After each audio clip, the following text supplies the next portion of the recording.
இப்படி நடக்கும் என்று யாருமே எதிர்பார்க்கல. அப்படித்தானே? சிம்பாப்வே அணி ஆஸ்திரேலியா அணிய 23 ரன்களால ஒரு மிக மிக அசத்தலான வெற்றியை பெற்றிருக்கிறாங்க. உலக கிண்ண T20 போட்டிகளினுடைய 19வது போட்டியாக சிம்பாப்வே மற்றும் ஆஸ்திரேலியா அணிகளுக்கு இடையிலான போட்டி இன்றைக்கு கொழும்புல இடம்பெற்றிருந்துச்சு. இந்த போட்டியில முதல்ல துடுப்படுத்த ஆடி இருந்தாங்க சிம்பாப்வே அணி. சிம்பாப்வே அணியினுடைய துடுப்பாட்டத்தை பார்த்தோம் அப்படின்னு சொன்னா ஒரு மிக மிக ஒரு சிறந்த துடுப்பாட்டத்தை வெளிப்படுத்தி இருந்தாங்க அப்படின்னு சொல்லலாம். 20 ஓவர்கள் நிறைவில் இவங்க 169 ஓட்டங்களை பெற்றிருந்தாங்க. 169 ஓட்டம் அப்படின்றது வந்து வெறுமனே 2 விக்கெட்டுகளை மாத்திரம் இழந்து இந்த 169 ஓட்டங்களை வந்து பெற்றிருந்தாங்க அப்படின்னு சொல்லலாம்.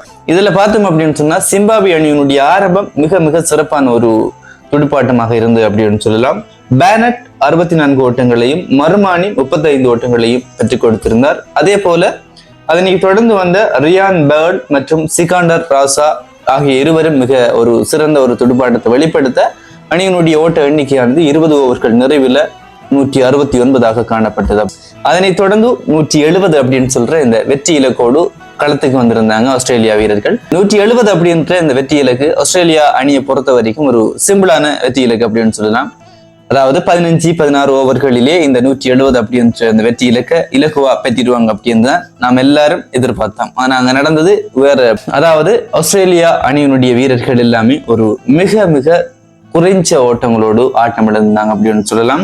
ஜோஸ் இங்கிலீஷ் ஆக இருக்கட்டும், டிராவிஸ் ஹெட் ஆக இருக்கட்டும், கிரீன் ஆக இருக்கட்டும், டிம் டேவிட் போன்றோர் வந்து குறைஞ்ச ஒற்றை இலக்கங்களோடு வந்து ஆட்டம் இழந்திருந்தாங்க. அதே போல அதனை தொடர்ந்து வந்து கிளென் மேக்ஸ்வெல் மற்றும் மெட் ரென்சோ இவங்க 2 பேரும் தான் ஆஸ்திரேலியா அணிக்காக ஒரு சிறந்த துடுப்பாட்டத்தை வந்து கொடுத்திருந்தாங்க. ரென்சோ 65 ஓட்டங்களையும் கிளென் மேக்ஸ்வெல் 31 ஓட்டங்களையும் பெற்றுக் கொடுத்திருந்தாங்க. அதுக்கு பிறகு வந்த வீரர்கள் ஒற்றை இலக்கங்களோடு ஆட்டம் இழக்க அணியானது 19.3 ஓவர்கள் நிறைவில் அனைத்து விக்கெட்டுகளையும் இழந்து மிக மிக ஒரு மோசமான தோல்வியை தழுவிருந்தாங்க அப்படின்னு சொல்லலாம். இப்ப பார்த்தோம் அப்படின்னு சொன்னா கத்துக்குட்டி டீம் அப்படின்னு சொல்லக்கூடிய சின்ன சின்ன அணிகள் எல்லாம் வந்து இங்கிலாந்துக்காக இருக்கட்டும், ஆஸ்திரேலியாவுக்காக இருக்கட்டும், இப்படி பெரிய பெரிய அணிகளுக்கு வந்து சவால் விடுற மாதிரியான விளையாட்டுகளை விளையாடிட்டு வராங்க அப்படின்னு நான் சொல்லணும்.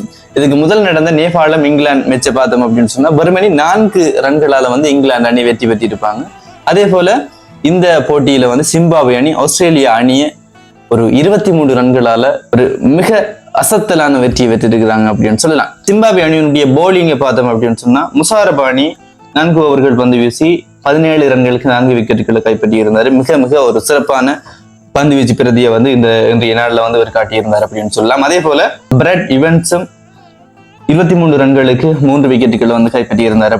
அதாவது 20 ஓவர்கள் முழுமையாக வீசப்படவில்லை அப்படின்னு சொல்லலாம். அதுக்கு முதலே ஆஸ்திரேலியா அணியானது அனைத்து விக்கெட்டுகளையும் இழந்திருந்தாங்க அப்படின்றதும் இங்கே குறிப்பிட்டு சொல்லக்கூடிய ஒரு விடயம். இந்த 2 அணிகளும் அதாவது ஆஸ்திரேலியா, சிம்பாப்வே இந்த 2 அணிகளும் குரூப் பிஎஸ் சேர்ந்த அணி அப்படின்னு சொல்லலாம். இதுலதான் எங்களுடைய நாடான ஸ்ரீலங்காவும் இருக்கு. இந்த 3 அணிகளும் இனி 2 போட்டிகள்ல விளையாட இருக்கிறாங்க. அதாவது ஸ்ரீலங்காவுக்கு 2 போட்டிகள் இருக்குது, சிம்பாப்வேக்கு 2 போட்டிகள் இருக்குது, ஆஸ்திரேலியாவுக்கு 2 போட்டிகள் இருக்குது. இப்போ ஸ்ரீலங்காவினுடைய புள்ளியை பார்த்தோம் அப்படின்னு சொன்னா 2 போட்டிகள் வெற்றி பெற்று 4 புள்ளிகளோடையும், சிம்பாப்வே வந்து 2 போட்டிகளில் வெற்றி பெற்று 4 புள்ளிகளோடையும், ஆஸ்திரேலியா ஒரு போட்டியில வெற்றி பெற்று 2 புள்ளிகளோடையும் ஒரு போட்டி லொஸ்ட் ஆயிருக்கிறாங்க. இனியும் விளையாட போற போட்டிகள்ல ஆஸ்திரேலியா 2 போட்டிகள்லையும் வின் பண்ணா மாத்திரம்தான் சூப்பர் 8க்குள்ள நுழையக்கூடிய வாய்ப்பு இருக்கு. ஸ்ரீலங்காவை பொறுத்த வரைக்கும் 2 போட்டிகளில் ஏதாவது ஒன்று வெற்றி பெறும் பட்சத்தில் வந்து சூப்பர் 8க்குள்ள போறதுக்குரிய சான்ஸ் அதிகமா இருக்கு அப்படின்னு சொல்லலாம். அதே போல சிம்பாப்வேக்கு 2 போட்டிகள் இருக்குது. இந்த 2 போட்டிகள்லையும் வெற்றி பெறுவாங்க அப்படின்னு சொன்னா ஆஸ்திரேலியாவுக்கான வாய்ப்பு இங்க சூப்பர் 8க்குள்ள போறதுக்கான வாய்ப்பு முற்றாக இழக்கப்படும் அப்படின்றதான் ஒரு சுவாரஸ்யமான விஷயம். இந்த வீடியோ பார்த்துட்டு இருக்கிற நீங்க சொல்லுங்க, அடுத்த சுற்றுக்கு அதாவது சூப்பர் 8க்குள்ள போகக்கூடிய அணி எது அப்படின்னு நினைக்கிறீங்க? அதாவது குரூப் பியில இருந்து ஸ்ரீலங்கா போகுமா, சிம்பாப்வே போகுமா, அதே போல ஆஸ்திரேலியா போகுமா?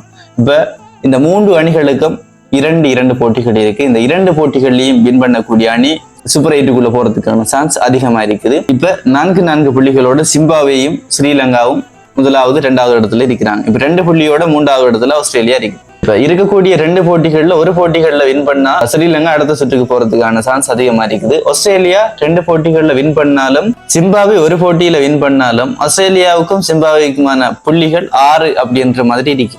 இப்ப ரெண்டு டீமுக்கும் 6 புள்ளிகள் வரும் பட்சத்துல ரன் ரேட் அடிப்படையில் எந்த அணி முன்னுக்கு இருக்குதோ அந்த அணி அடுத்த சுற்றுக்கு போறதுக்கான சான்ஸ் இருக்குது. இப்படி நிறைய சிக்கல்களை இந்த போட்டி கொண்டு வந்திருக்கு அப்படின்னு சொல்லலாம். இந்த வீடியோ பார்த்துட்டு இருக்கிற நீங்க சொல்லுங்க, எந்த அணி அடுத்த சுற்றுக்கு போறதுக்கு வாய்ப்பு அதிகமா இருக்கு அப்படின்றது, அதாவது சூப்பர் 8க்குள்ள போறதுக்கான வாய்ப்பு அதிகமாக எந்த அணிக்கு இருக்கு அப்படின்றத கமெண்ட்ஸ்ல சொல்லுங்க. இன்னொரு வீடியோல சந்திப்போம்.